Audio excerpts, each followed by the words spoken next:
अस्सलाम वालेकुम। इमरान खान ने चंदे के लिए कौम से अपील की थी, तो तारिक जमील ने दुआ के लिए हाथ उठाए और उस पे फिर अभी तक ये बहरान शुरू है कि भाई तारिक जमील साहब ने मसलन कहा कि ये मीडिया वाले झूठ बोलते हैं। ये मेरा एक कॉलम है 2 जुलाई 2010 को, और मेरे ये सबसे पहला कॉलम है। मुझे इतने लिखने की वो भी नहीं थी, मगर अल्लाह पाक ने वो मेरा कॉलम अखबार में आ गया, और बड़े अखबार में, और उसके सिटी पेज पे ये कॉलम मेरा आया 2 जुलाई 2010 को। गर तू बुरा ना माने, इसमें मैंने लिखा कि कॉलम में असल में ये पहला कॉलम मैंने कॉलम नगारों के ख़िलाफ़ लिखा। मैंने यूं कॉलम नगारों के ख़िलाफ़ लिखा। मैंने कहा पहले मैं कारोबारी शख्स था, आज मेरे हाथ में कलम है, तो मैं दोनों को बहुत अच्छी तरह जानता हूँ। और मैंने बोला कि ये कॉलम नगार किस तरह झूठ गढ़ते हैं। अब सब मैंने नहीं बोला, मैं हमेशा बोलता हूँ 90% 80% झूठ बोला जाता है। हमारी गली में एक पुलिस वाले की वैगन खड़ी है, तो वहाँ किसी की चोरी हो गई, तो वो पड़ोसी भी मारने लगा, वो पुलिस वाला भी मारने लगा, सब मारने लगे। अब मैंने बोला किस तरह बेचारे इस चोर को छुपाऊं। बेसिकली वो चोर क्या, वो माशरे के की वजह से जो है ना वो चोर था। जवान लड़का था, 16-17 साल उम्र थी, और ये बहुत सख्त मार रहे थे। अब मैंने तरकीब अपने दिमाग में सोची कि किस तरह इसकी जान छुड़ाऊं। पहले तो मैं इनकी बातों में शामिल हुआ था कि मैं बोला मैं अपने आप को इंक्लूड कर सकूं। फिर उसको मैंने बोला कि यार चोर तो मैं भी हूँ, और ये फैक्ट बात मैं बोल रहा हूँ। मैंने बोला चोर तो मैं भी हूँ। मैंने बोला 90% बंगले वाले सारे चोर हैं, 10% मैं इसलिए छोड़ता हूँ अगर कोई मुझसे बहस करे, जैसे आज तारिक जमील साहब के लिए सारा ये लोग इकट्ठे हो गए। मैं अगर कोई मुझसे लड़ने आता है तो मैं बोलता भाई मैंने आपको छोड़ दिया। तो मुझे किसी ने कहा कि भाई 90% नहीं, वो तो बहुत ज़्यादा ले गया। तो अब गरीब आदमी अगर चोरी करता है, देखिए चोरी तो किसी के लिए अलाउ नहीं है, इसमें दो राय नहीं है। झूठ किसी के लिए अलाउ नहीं है, इसमें दो राय नहीं है। मजाकतन भी झूठ नहीं बोल सकता बंदा, मगर हम सब जानते हैं कौन झूठ बोलता है, कौन सच बोलता है, कौन बेईमानी करता है, कौन धोखा करता है। इसीलिए मैंने स्टेट ऑफ पाकिस्तान के स्टेट से ये रिक्वेस्ट की थी, और मेरा ख़त रिकॉर्ड में मौजूद है। मैंने बोला कि अगर पाकिस्तान से ये दो तबकों को थोड़ा सा उड़ा दिया जाए, 5-10 आदमी उड़ा दिया जाए, कारोबारी लोगों को और ये मसलन लिकारी को, तो पाकिस्तान के साथ मैंने कहा बहुत बड़ा इंसाफ होगा। अब ये जो गरीब आदमी या वाइट कॉलर जिससे ये मुल्क चलता है, जिससे ये निज़ाम चलता है, वो अगर चोरी करे तो मैं कौन होता हूँ कि मैं उसके लिए कोई दावा। मैं हज़रत अली को कोट करूँगा। हज़रत अली ने फरमाया कोई शख्स अपनी भूख मिटाने के लिए चोरी करे तो चोर के बजाय बादशाह के 8 काट दिए जाएं। ये मैंने ख़त बाकायदा भेजा है, और ये मैंने लिखा है मजमून, इसका मजमून था जज वकील और हुकूमत निज़ाम अदल की तबाही के ज़िम्मेदार है हाजिर service chief justice Jawad S Khawaja के ये रिमार्क्स। फिर ये जो मैं खतूत लिखता था सबको लिखता था, ये मैं खतूत सबको भेजता था, और हर इशू पे मैं भेजता था। तो मैं उस दिन बहुत बड़ा खुश हुआ था। फिर मुझे आर्मी चीफ जब हाजिर सर्विस थे रायल शरीफ, तो उन्होंने मुझे ये ख़त भेजा और मेरी इस किताबों को जो है ना मसलन इसका हवाला दिया, और कहा कि ये मसलन आप बहुत अच्छा काम कर रहे हो। ये अगर मैं पूरा ख़त पढ़ूँ तो शायद ये देखिए आप लोग खुद ही मसलन रीड कर लेना खुद।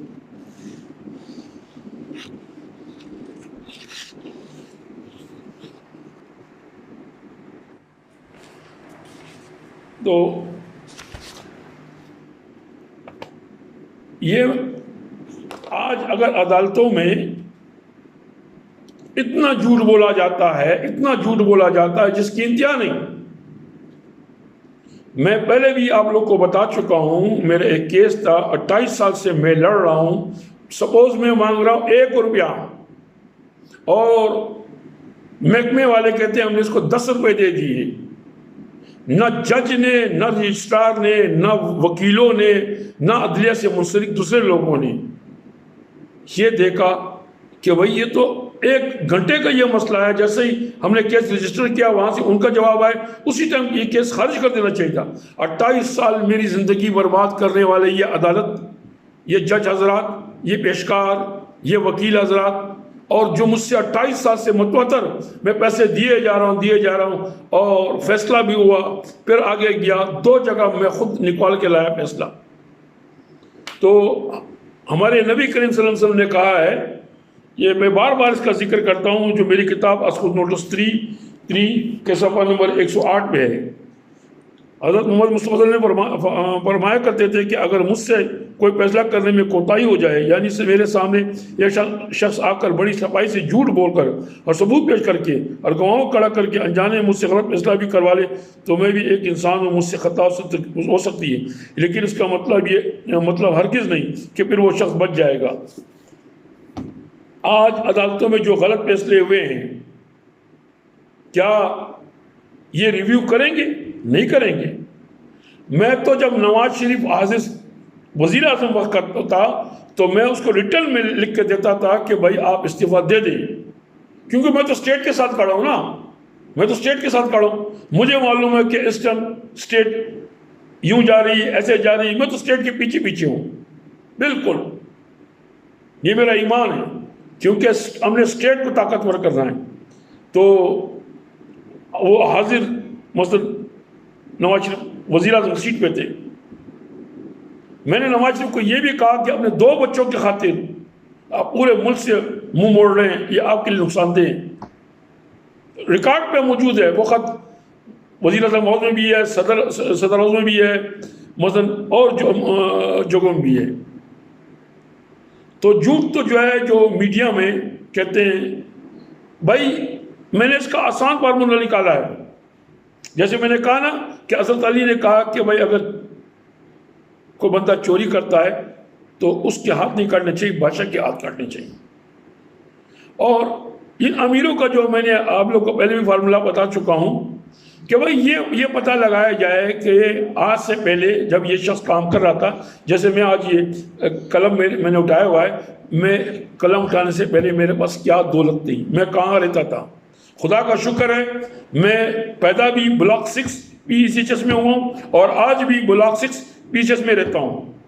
मैंने बड़े काम किए और मैं बता चुका हूँ, अपने बारे में भी बता चुका हूँ कि किस तरह फ्रॉड होते हैं, किस तरह बेईमानी होती है, किस तरह धोखे होते हैं, किस तरह फरेब होते हैं, वो भी मैं खत लिख चुका हूँ। तो मुझे एक बहुत बड़ा साफ़ी है जिसकी उम्र 50 साल सापत में हो गई, उसकी उम्र आज 73-74 साल है, वो बोला खान साहब आपको नेब का चेयरमैन होना चाहिए जब आप अपने खिलाफ भी लिखते हो।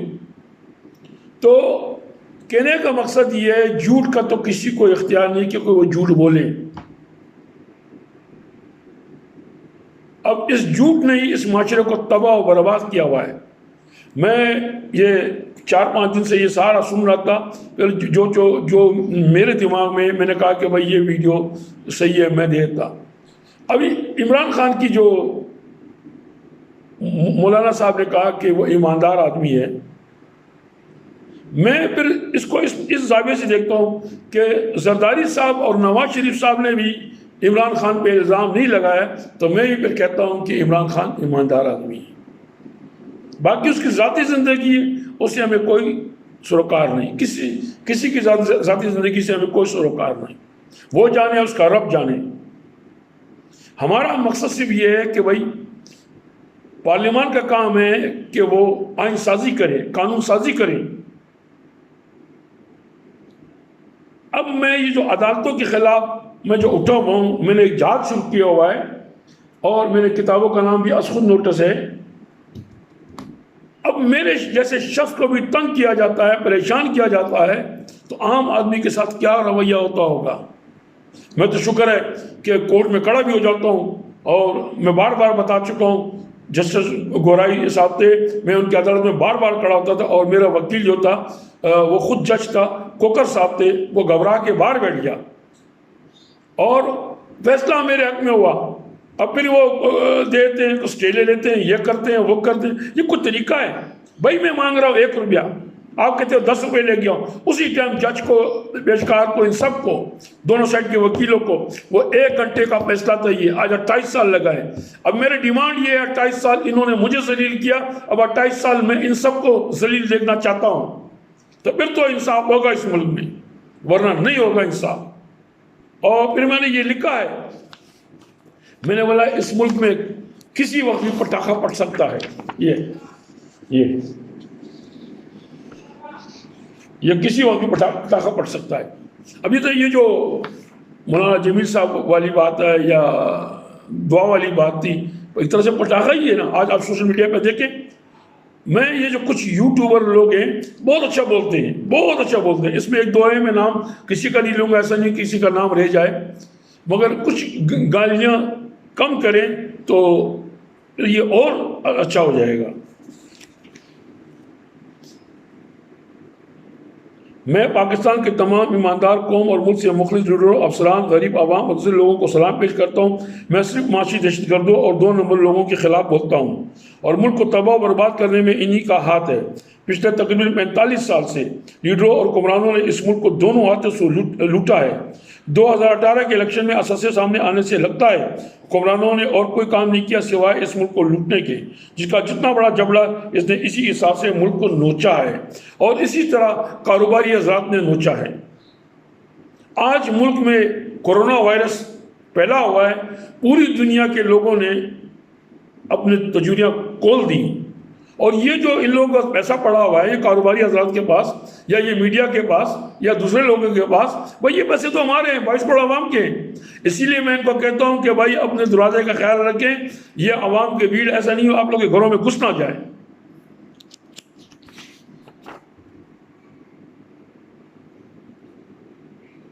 इस माशरे में जितने बड़े इंसाफ के दावेदार रहते हैं, इतना ही बेइंसाफी इनके अंदर कहीं ना कहीं छुपी होती है। हमारी सबसे बड़ी गलती ये है कि हम लोग इसी किस्म के जालिमों के हाथों अपनी ज़िंदगियां बर्बाद होते देखते हैं। हमारे पास अदालतें मौजूद है जिसमें इंसाफ का निज़ाम गवाह और सबूत की बुनियाद पर किया जाता है और हमारे माशरे में सबूत, जेली और गवाह बराह मौजूद है। हम एहलियत की बातें करते नहीं थकते, जबकि नाहिल तरीन हमारी अपनी ही ज़ात होती है। इस माशरे में इंसाफ के निज़ाम प्रमोट करना तो दूर की बात है, हम हक पर सोचने वाले की सोच भी दबा कर फ़ख्र महसूस करते हैं। क्या हम ज़माना जहालत की तरफ दोबारा तेज़ी से दौड़ रहे हैं या फिर ये हमारे अपने ही बुरे अमालों की सज़ा है जो हमें और आने वाली नस्लों को भुगतना पड़ रही है? तो ऐसे तो मेरे बहुत सारे खतूत हैं।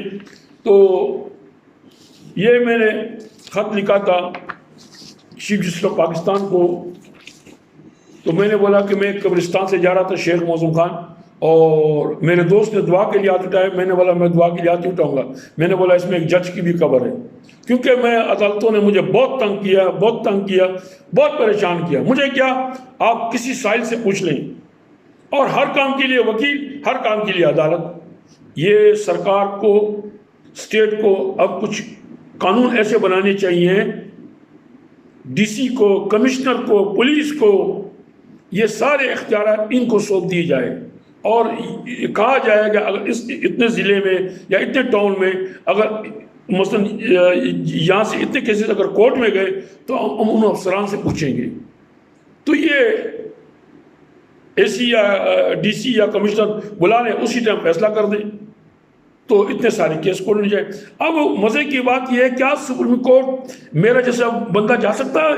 नहीं जा सकता। इतनी फीस वकील की, इतने अखराजात। अब ये पेशकार पैसे लेता है, भाई ये पेशकार किस लिए पैसे लेता है? किसको नहीं खबर पेशकार पैसे नहीं लेता? सर्टिफाइड कापी निकालो, पैसे दो, अपना अंगूठा वेरीफाई करो, पैसे दो। तो खुदारा इस मुल्क के साथ अब इंसाफ करें। इस मुल्क के साथ इंसाफ होगा तो 22 करोड़ आवाम के साथ होगा, 22 करोड़ आवाम के साथ इंसाफ होगा तो गरीब के साथ इंसाफ होगा, गरीब के साथ इंसाफ होगा तो वाइट कॉलर लोगों के साथ इंसाफ होगा, और जब वाइट कॉलर लोगों के साथ इंसाफ होगा तो ये ऐसे बूम करेगा पाकिस्तान। मैंने आप लोगों को ये एक बात कही है कि 2022 पाकिस्तान ऐसे जाएगा। आज मैं वो जिक्र नहीं करता हूँ 2022 का। आजकल तो मैं इंडिया के पीछे लगा हूँ, मैं मेरे कॉलम आ रहे हैं, आप लोग फेसबुक पे देख रहे होंगे। मैं आजकल इंडिया के मेरे टारगेट उधर है। मैंने अपने ज़ाती काम भी छोड़ दिए, बिल्कुल अभी बिल्कुल छोड़े हैं मैं। तो अल्लाह पाक इस पाकिस्तान को अपने अमान में रखे। या अल्लाह पाक पूरी दुनिया से ये कोरोना वायरस ख़त्म हो जाए।